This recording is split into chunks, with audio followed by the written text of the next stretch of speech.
Welcome to my channel and welcome to the video where I will again talk about my art supplies, this time about watercolor paints. You can see that I gathered a lot of them. And I would say that I have three types of watercolor paints. Here I have my regular watercolors. Mostly I have them in pens. Here. Then I have liquid watercolors. And I have my pearlescent and metal watercolors.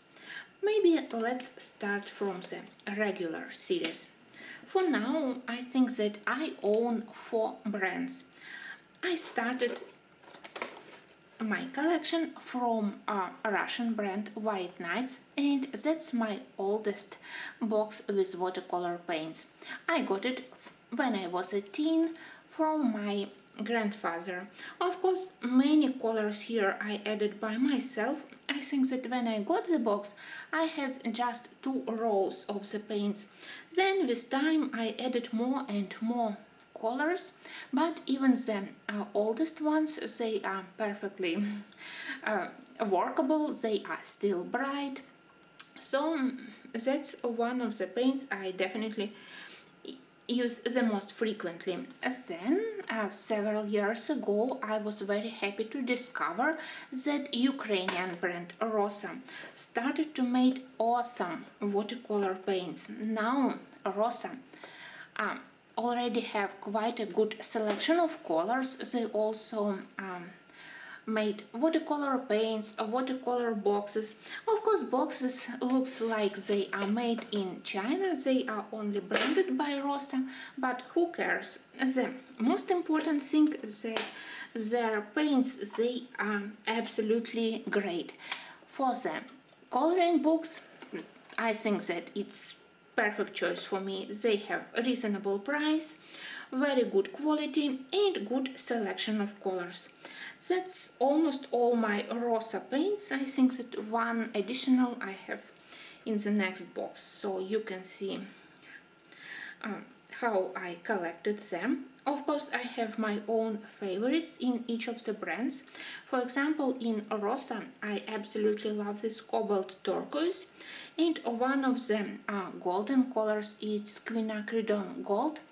When you put it on the paper, depending from the amount of water, it varies from medium red to almost brown golden color.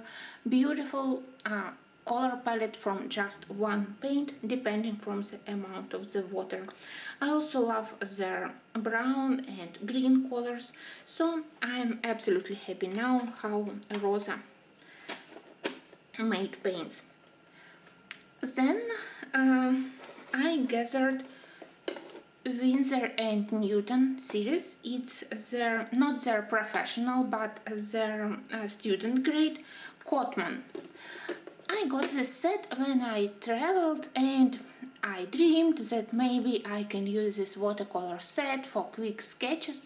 Of course, I didn't have time when I traveled, but I purchased this set, and I can't say that I like this paint.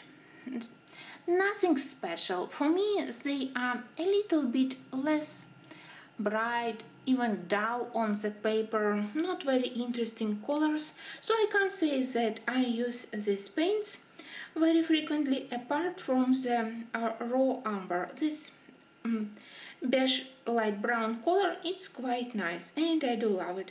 So mostly I use this box to put some of the spare pens which I don't have space to put into White Nights or in Rosa.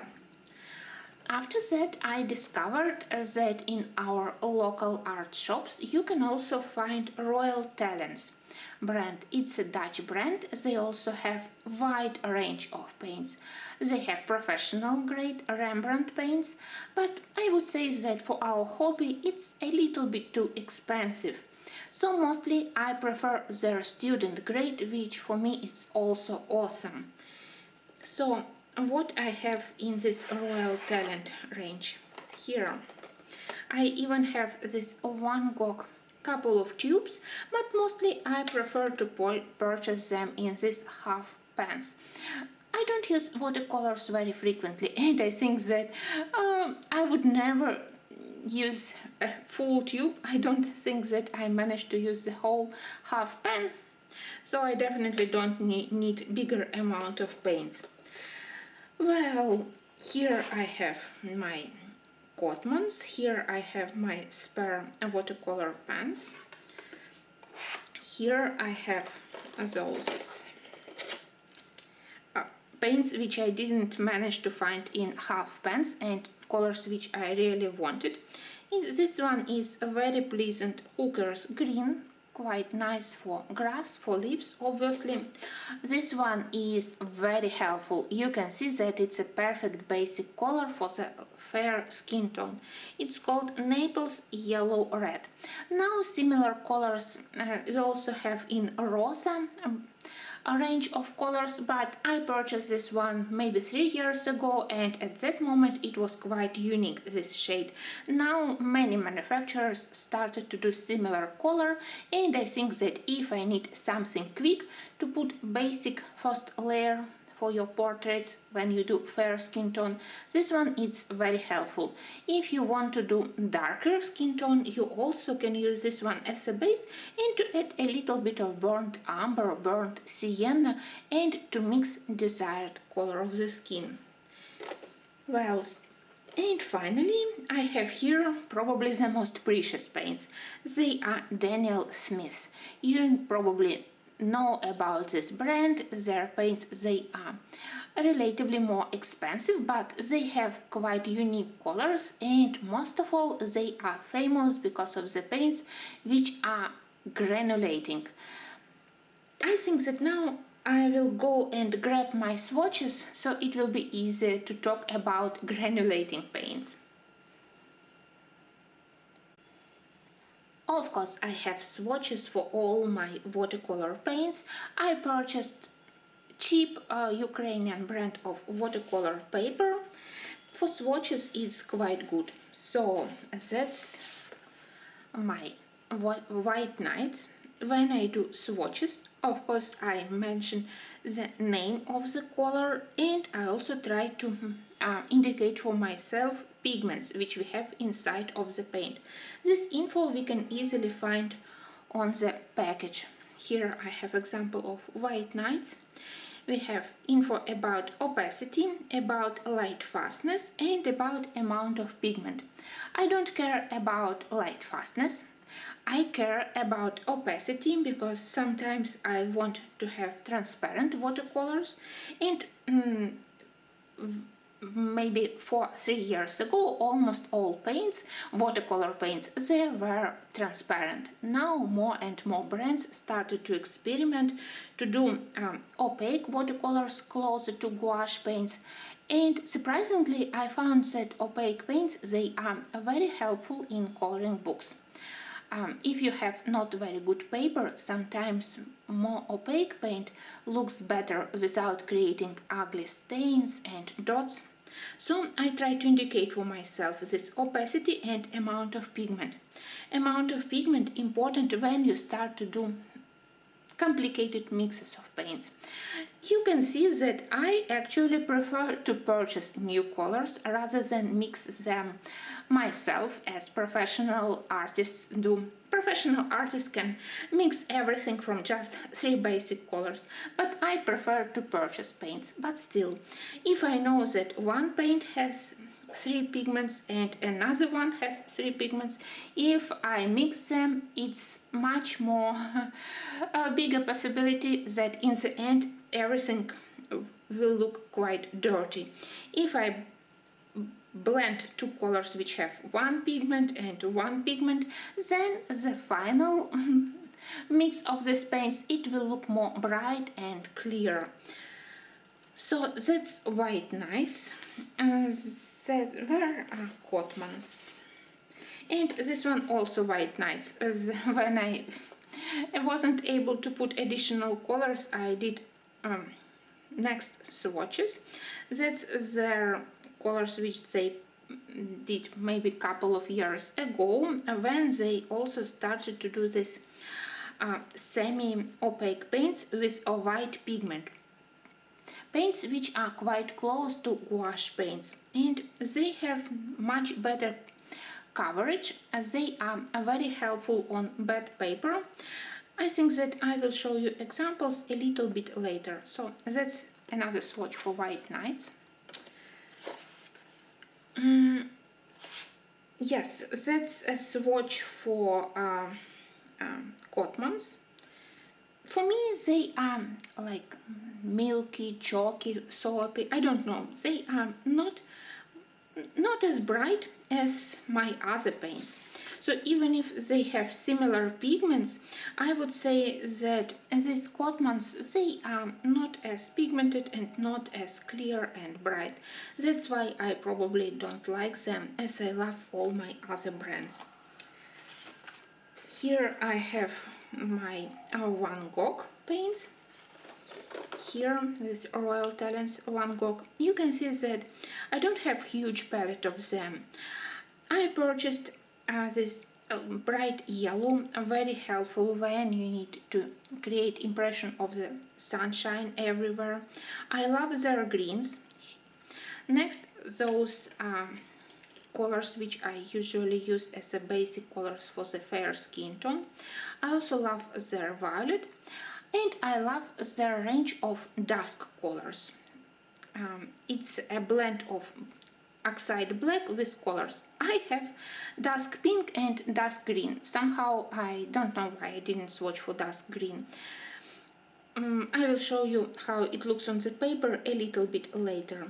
And I have this Davis gray, which is quite simple gray color, and of course you can mix it, but sometimes it's nice to have it, especially when you do architecture, landscape paintings. That's where I use it, for the basic color for the stone walls, for example. So that was it. That's my swatch for the Rosa. I especially love their latest editions like Caput Mortuum, like Black Green, and Opera Rose.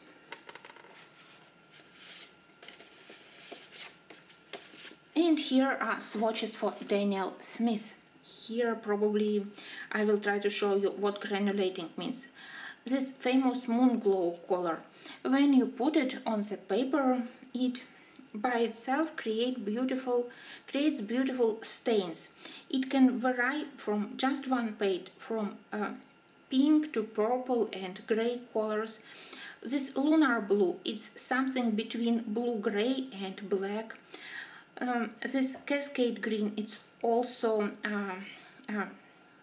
creates beautiful transition between green and blue. So even from one paint you can get more interesting result. I don't know if such precious paints, they are very necessary for the coloring books, but some of the most interesting colors which can give you the most spectacular result, I would recommend to purchase. Of course, you can blend them yourself by using oxide green and some other colors, and it's quite interesting to experiment. I did such experiments by myself. The other thing is that you can purchase such precious, beautiful paints, and they can show you all their abilities only on the good paper. Sometimes on the smooth paper in coloring books, you simply can't make them work properly and to show all their beauty, so you can be a little bit disappointed. I had couple of such examples where I used those beautiful paints, and because of the paper quality they simply didn't work. But on the better paper, closer to the watercolor paper, indeed they help to create beautiful results. Here are my examples where I used those granulating paint. Here I used Moon Glow. I hope that you can see all those lilac, pink and grey colors which I managed to get just by a varying amount of water, and everything else, this one paint, it did by itself. I would say that it's interesting background for gloomy pictures. It was quite nice and easy to do such a background. Another one I did with dusky pink. Color again. Let me adjust here.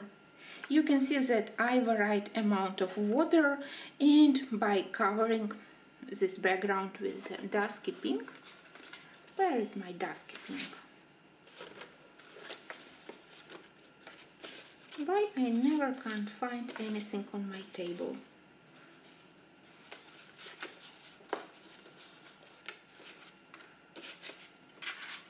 No, it's gone forever. Here, I managed to find it. So it was this dusk pink by Royal Talents, and I did this background around all those insects. I think that it's matches the macabre idea, macabre subject of the page, so also quite helpful. But I was able to use them because paper in this first edition of Escape to series is good and close to watercolor paper, so they were able to show all their abilities. And I think that the last box, which I hadn't shown you yet, it's this one where I have mix of Rosa, White Knights and Royal Talents. You can see here that recently a lot of manufacturers started to do those semi-opaque paints where we have a white pigment, and they behave and they look quite similar to gouache paints. Let's have a look again at swatches here. They are like milky, chalky pastel colors. Here I grabbed a couple of my books where I used them.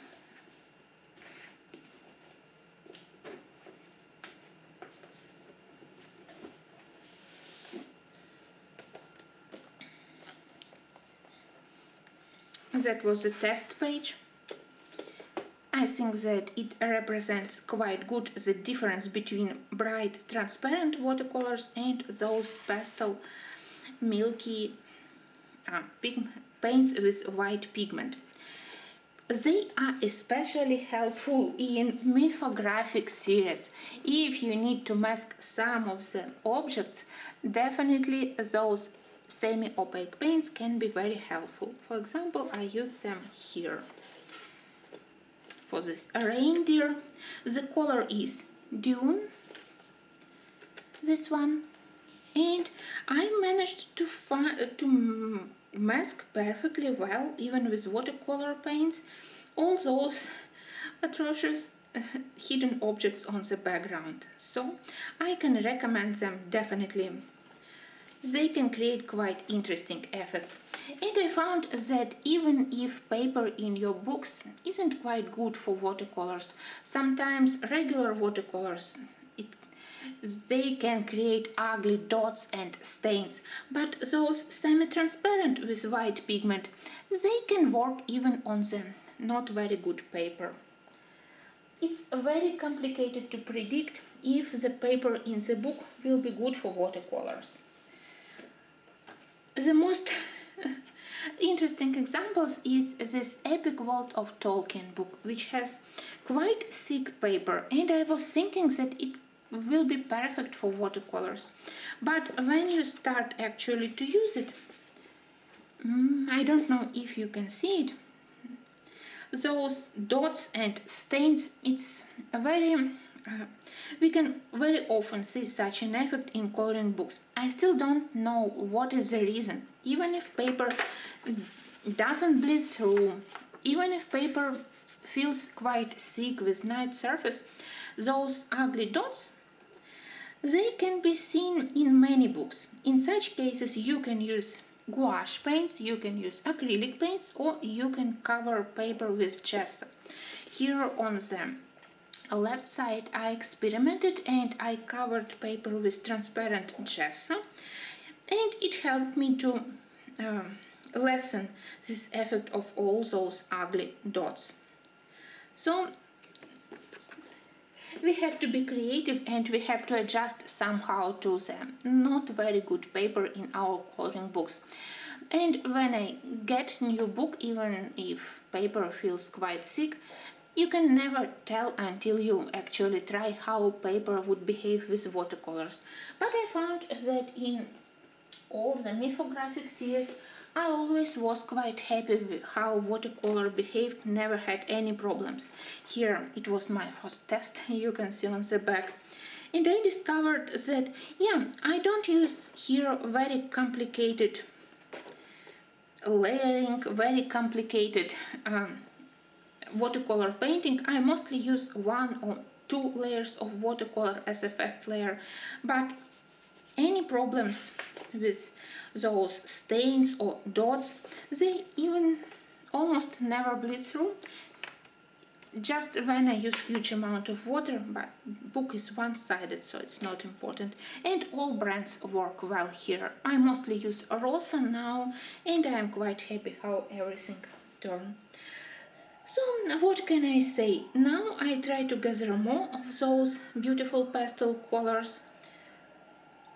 I also think that I have one Sennelier. It's quite interesting color. I will try to find it. Yeah, it's greenish amber. This one, beautiful, and I don't know how to blend such color. It's nice for moss, for the green background when you don't want green to be excessively bright. So that's my fifth brand which I am now familiar with. But Sennelier, they are professional brands, so I don't have a lot of them, just one. I think that I have enough of the paints for probably for 10 lives.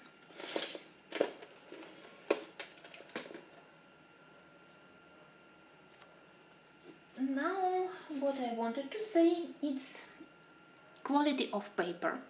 When I just started to color, as I said, I tried my more professional grades paints on the paper, and I was disappointed that everything looked not very bright, looked dirty, looked dull. And I started to realize that paper in coloring books, well, of course it's important.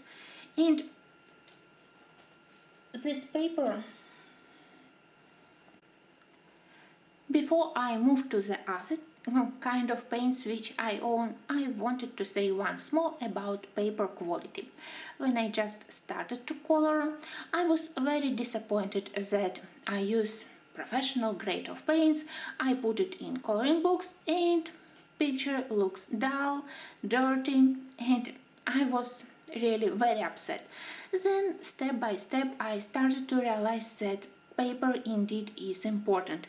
The same paint can be beautiful on swatches, can be beautiful on the watercolor paper, but it can look dull and not very bright and attractive on the simple paper of coloring books. It's not because of your skill of watercolor coloring, it's because of the paper. You never predict how these paints behave on the paper on coloring books. That's a good example. Here I absolutely love to use watercolor paints, and I did a lot of pictures here with watercolor paints. But the last book in this series they started to do on other paper. I think that you can see the difference. Creamy paper here, ivory creamy, and white here. The thickness and tooth of paper is the same, but somehow in this one book I absolutely can't work with watercolors. I tried one time and it created ugly stains and dots, the same problem as I explained. So it behaved totally different. In this book now I try to use more gouache paints. Though here I used those semi-opaque paint with white pigment, and it was not as catastrophic as I used watercolors here.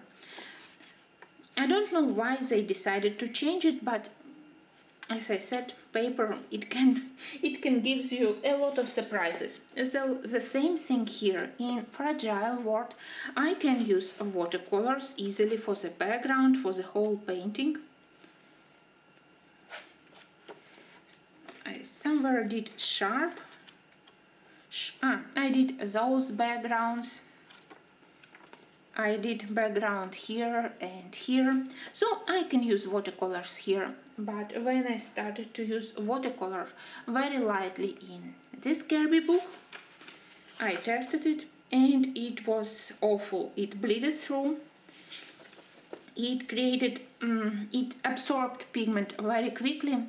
As I said, it's nothing with my watercolor skills. If I can color in that book, I suppose that I can use watercolors here, but paper, it was totally different. And here watercolors, it created such a mess that now I can color in this book only with pencils or with other types of the paints, but not with watercolors. So please don't be upset, don't be angry at yourself that you don't know how to use watercolors. The main reason why you don't get the result you expect, usually it's paper, it's not your skills. I can definitely recommend to use watercolors in mythographic series. I never had problems here.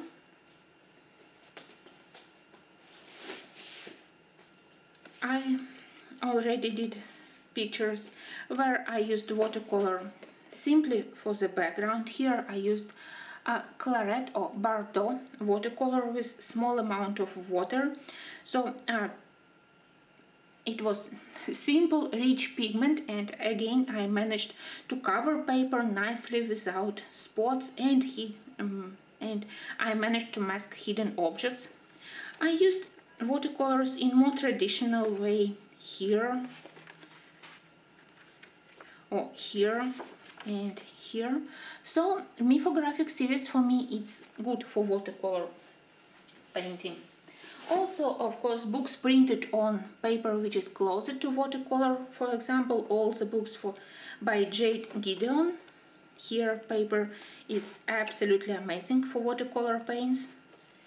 And finally, I can recommend books by Blue Angel Publishing. Those dragons and the spirit animals. All pictures here I try to do with watercolors only. This one and this one, all made with watercolor paints. I am very happy with this paper. That's where I can speak about my watercolor skills. If something doesn't look good in this book, that's because of my very limited coloring skills, but not because of the paper. That's where I can practice. Well, now let's talk about other kind of paints I own. Here I have liquid watercolors. They all are Echolines by Royal Talents again. I simply have their older and newer packages. Honestly, I prefer this older. I have only 4 or 5 colors. I think that maybe somewhere I had also indigo, but I managed to find only those. I have green gold, I have this pastel lilac and violet colors, and I have this bright blue. Well, they are extremely bright and they are very highly pigmented, so you need to be careful when you use them, but they work well even on the thin paper, and for me they never created those ugly dots and stains. I found a couple of examples where I used them. Mostly it was in Maria Trolle. Let me check. Yeah, here I have those, this one and this one. I would say that it looks quite nice. I simply they are liquid, so instead of the water you push your brush inside of the paint and use them directly on the paper. So that's one example. Here I started to do background, but paint, this blue was excessively bright and that wasn't the shade which I wanted for this page. I don't know why I decided to select it for the background, so I dropped it. The better usage of this paint I have here for this peacock background. Bright and simple, but you need to adjust to those paints. And they also almost never bleed through, and I love how they behave on the paper. I think that they are made from slightly different kind of pigment, more synthetic, so on the thin paper they are better comparing to regular watercolors. Maybe because you don't need to use water, you use directly those liquid pigment. I don't really know about the chemical effects of these paints, but in several cases when I use them I was pretty happy. Maybe I need to purchase more of the colors, because you can see that I have quite limited amount of them, but they are interesting to use and I can recommend them. And finally we have this huge stash of my special effect paints, pearlescent and metallic. Here I have my Japanese Gansai Tambi golden colors, and I love them. They are very highly pigmented and I love all of them, but mostly I love this yellow gold and red gold. So beautiful. But white gold also is very good when you use them together with regular paints. So that's Gansai Tambi. Next I have those Koloro, another very helpful set if you want to purchase just one set of this special watercolor paints. I would recommend this one because it has pearlescent colors and it has metal colors. I think that all effects I managed to get from my books I can get from this one set, so it would be perfectly enough. They also are very nice, very beautiful. I use them a lot. I will show you later. So that's Koloro. I have also Finetech. You know that they divided companies, Finetech and Koloro. I would say that quality of the paint are the same, all beautiful. You just need to select what color you want. They have already huge range of colors, very interesting duochrome, metal colors. So what I have here, I have this set and colors which I purchased individually. Well, sometimes I have difficulty with using them because there is a big difference how they behave on black paper and how they behave on a white paper. Of course, all my swatches I did on black paper. I used Maria Trolle book for those swatches. And here, of course, colors are bright and beautiful, but not all of them work in the same way when you apply them on white paper. So mostly I used all those paints together with regular paints. When I do this mixed media background, I love to use different textures, like regular watercolor plus those metal or pearlescent colors, or I use transparent watercolor and then sprinkle on top of it this golden colors or some pastel opaque paint.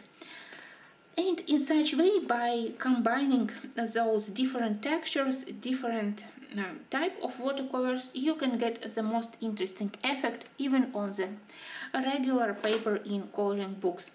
But later I discovered this set of earthy watercolor paints, and for me these paints, they are best if you want to use them directly on the white paper.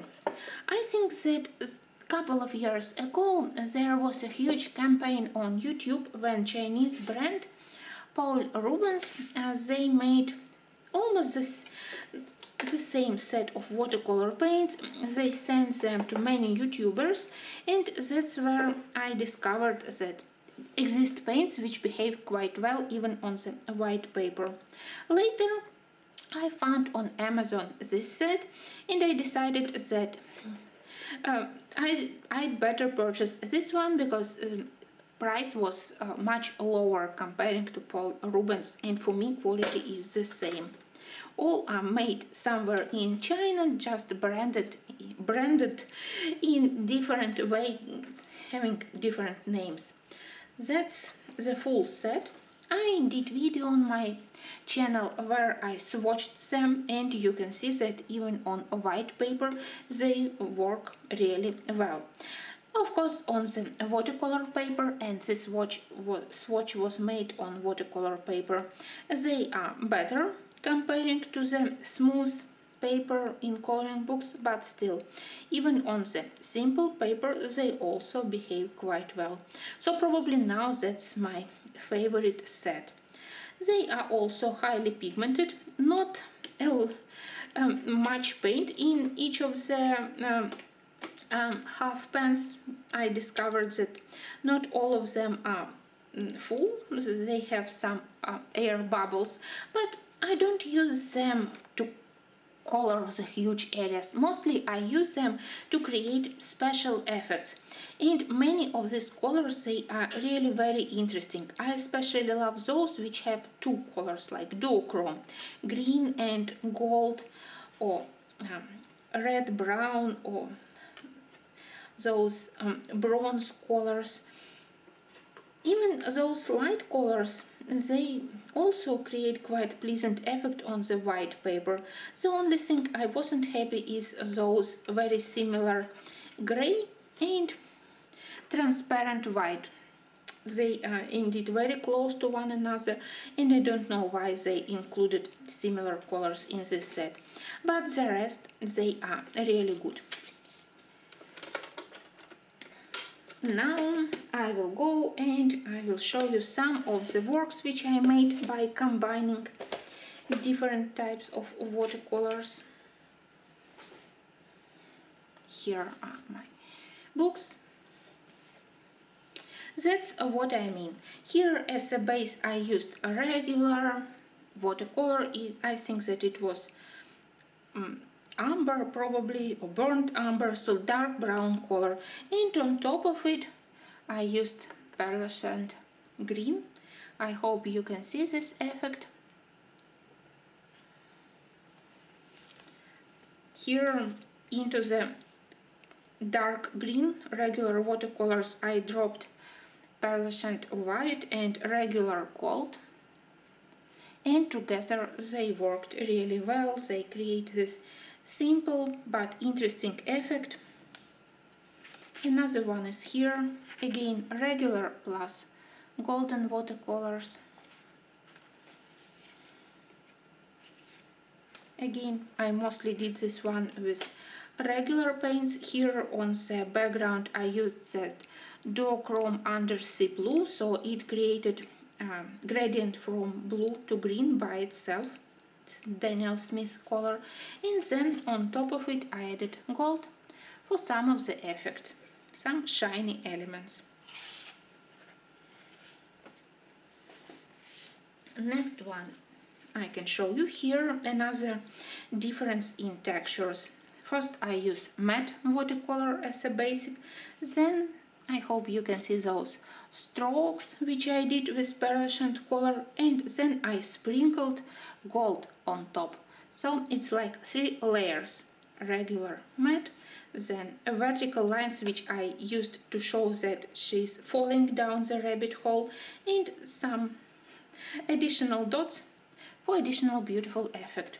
The same here, I used violet and magenta regular colors, then I dropped a little bit of, here it's pearlescent silver, and then I did dots and drops with pearlescent blue.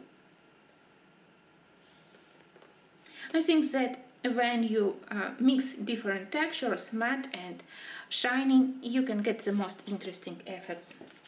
Probably the biggest amount of such pictures I have in Hannah Carson Magical Dawn. Again, here basic is regular paints, and then I started those crazy layers of different paints.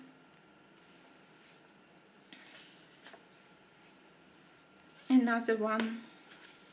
Here I used a white pearl to create effect of the ocean foam on top of the waves, and on top of the green I used gold also. I hope you can see these textures.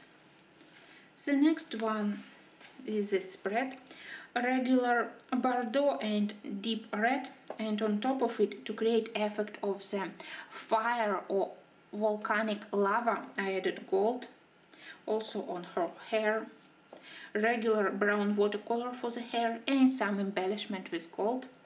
Here I used regular and matte paints which I sprinkled on top, so another difference of textures.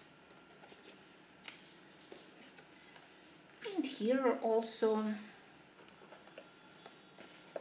you can also see that on the matte first layer we can very nicely see all those bronze and copper gold colors which I added for more festive look. So that's how I use my different types of watercolor paints. And the last thing for this video is brushes. Mostly I use synthetic brushes. They are fake squirrel and fake Kalinsky. I don't like to use fur of animals, so that's why for me synthetic is better. And I also think that synthetic brushes, they hold lesser amount of water, what is more important for our coloring books, where we can't use huge amount of water. To use famous watercolor technique wet on wet paper simply doesn't work in such way in coloring books. So when you have brush which holds a limited amount of water, it's easier to control your paint. Mostly I have brushes from Jackson's Art, and I think that my favorites are those quill brushes. I have 2 of them. When they are wet, they are perfectly capable to keep this nice thin tip. When they are wet, they look better. This one is older and this one is newer. And at the same time, you can do with them relatively big areas of the background. And of course, size of the brush is important, so that's why I also have a couple of smaller brushes like this one when I need carefully to color some small elements or to do in background around the intricate ornament.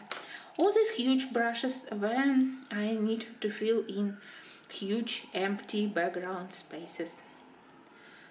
So the shape of the brush is important and size of the brush, so I would recommend to purchase at least maybe 3 or 4 brushes, and it will be enough in such a way. I would say that that's probably enough for watercolor paints.